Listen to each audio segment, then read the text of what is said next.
Gopal was the former managing director of Aviva NDB before venturing into full-time consultancy work. He counts over 30 years of experience in sales, advertising, marketing, human resources, and strategic planning. He pioneered promoting management concepts in simple Sinhala through his book series Singhaling Business and has authored 15 books published here and overseas. He takes a keen interest in bringing in the Asian wisdom to the modern-day management practices, and in that he plays a leading role in introducing practices such as mindfulness to business executives. He is a past president of Sri Lanka Institute of Marketing and had served on the councils of universities of Kelaniya and Moratuwa, National Administrative Reforms Council, Presidential Task Force for English, and National Teacher Education Authority. During the last 3 years, he served as the Commissioner of the Sri Lanka Inventors Commission as well. Welcome back to Inward Bound for Mindful Living. We are back once again with Mr. Deepa Surarachi. Thanks ever so much for joining us once again. Just to recap on what we were discussing in the last episode, you mentioned about mindfulness. You started off by talking very briefly about what mindfulness is and looking inward. But based on the sort of the keywords, let's say, that you've been talking about for mindfulness, you talk about meditation, focus, looking inward. I mean, to me, it seems somewhat religious. My question to you then, Mr. Surarachi, is, does that mean that it is related to a specific religion, and if so, does it preclude others, and does that mean that not everyone can actually practice mindfulness? That's a very important question. Obviously, you come across mindfulness teaching in Buddhism and in the context of ways to be happy. But when you look at what mindfulness is, you don't have to believe in any of the teachings of Buddhism or practice any of these things to practice it. That's the beauty of it, because it's so fundamental and so basic, and it can be practiced by everyone. And interestingly, in West, there's a lot of research that's being done on how mindfulness helps people. When you talk of mindfulness, it does two things. Now, we were talking that day about ability to become aware. Right? We'll go a little bit deeper. But two things happen. You bring the mind to the present moment, to know what's happening. And then you make a decision on how to respond. Now, where is any religion there? Right. So it's a skill. Though it has come from religious teachings, and one could take it along in that path, but I will be sharing how somebody like me, somebody like you, who is living a normal life, doing all the things that you have to do, how can you benefit from this? Right? Don't worry about the branding. And I don't want to use the words like meditation and focus, although you mentioned, because these words have a lot of baggage, right?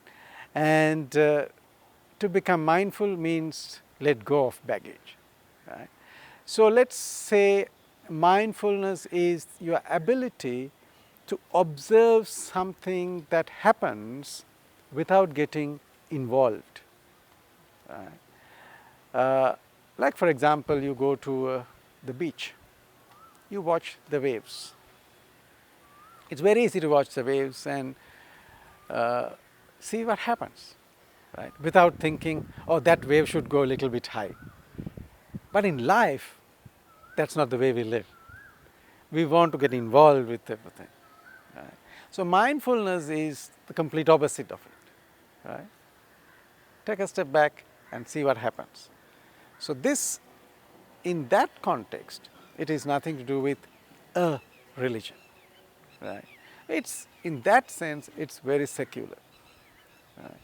Although the origins are from Buddhism, but you don't have to be a Buddhist, you don't have to believe in Buddhism, nothing, right? It's something in the next steps, when I explain how to practice it, you will realize there's nothing, because I'm not asking you to believe anything.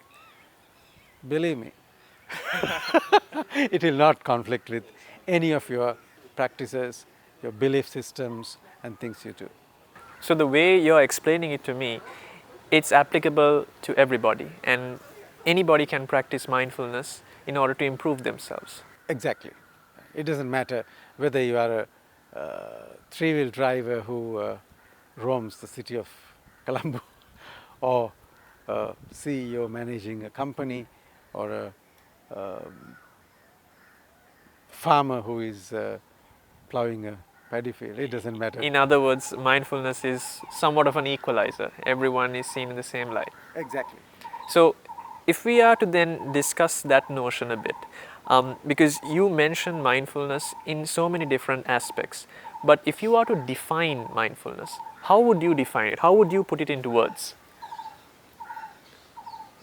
If you can become aware of what happens within you right now, that ability is mindfulness.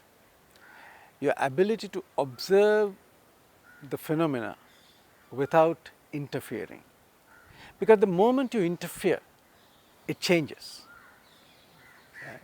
So, learning not to interfere, you find that space that I talked about, which is your natural being, which you are very quiet internally.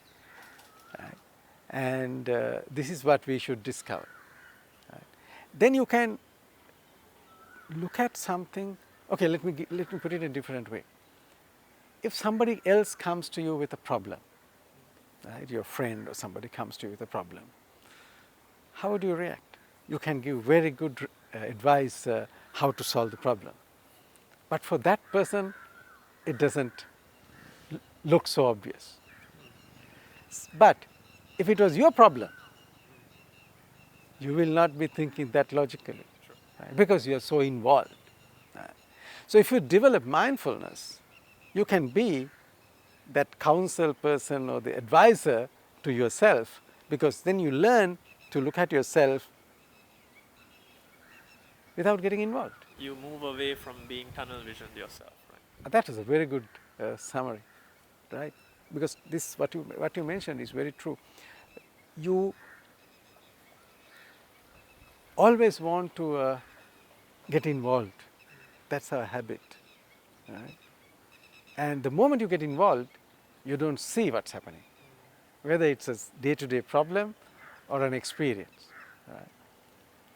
You mentioned to me, Mr. Suraj, just actually before this episode, you told me, Shavin, the core principle, even before we go into the concept of mindfulness, we have to actually think about, or we have to talk about what exactly the mind is. Could you elaborate that a bit further? Yes, because mindfulness is all about mind, but it doesn't mean that it's a mind full of things. It's completely opposite, mind without things. So to understand mind, where mind lies, don't try to get into that debate, right? Because I'm not trying Eastern philosophies are saying mind is different, but the West is trying to find mind through the functioning of the brain. Let them figure it out, right? Let's use what we have, right? You don't need to know how the engine works really to drive. You need to do basics. I'm a simple man, I like the simple ideas. Let's look at some basics, some of our normal things. One of the fundamentals in our mind is thoughts come one after the other, right?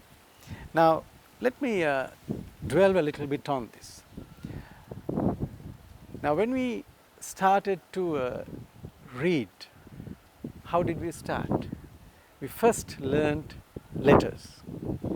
Then we connected letters and made words. Then we connected words and learned sentences. Today you can scan paragraphs, but that's the beginning. Okay? So, first you learned letters. Right? Same thing, go to another skill like driving. Remember your first days of driving, you know, accelerator, brake, now of course there's no clutch, but those days there was a clutch and gear and balance and all these things. It was so much. But now you can drive, while driving you can text. Which you shouldn't. Yeah, which you shouldn't. You text, you scold, you listen to music, and you tell, I mean, all these things happen. You do everything but driving. Yeah, right? So, what happens is, the mind always, thoughts come one after the other. The way we'll turn to, it's just the way the computer operates, right? Now, for example, I get angry. This moment I'm angry. Then I become aware, oh, I'm angry. The moment you say, oh, I'm angry, the thought that is in my mind is not that previous thought that was anger, being aware of anger. But your anger may be so strong it will come back. Then you again become aware, oh, I'm angry, right? Then you don't have to do anything. You are not suppressing anything. You start observing what happens. Then the anger loses its power, right? So this principle of always thoughts come one after the other, right? Then you might ask, then what about multitasking? Right? Now, in multitasking, what happens is you increase the ability to move from one to another, right? Take a simple thing like this. You start eating something, okay? So while munching, you stop consciously, right? So if it was autopilot, then it should happen, right? You shouldn't be able to interfere.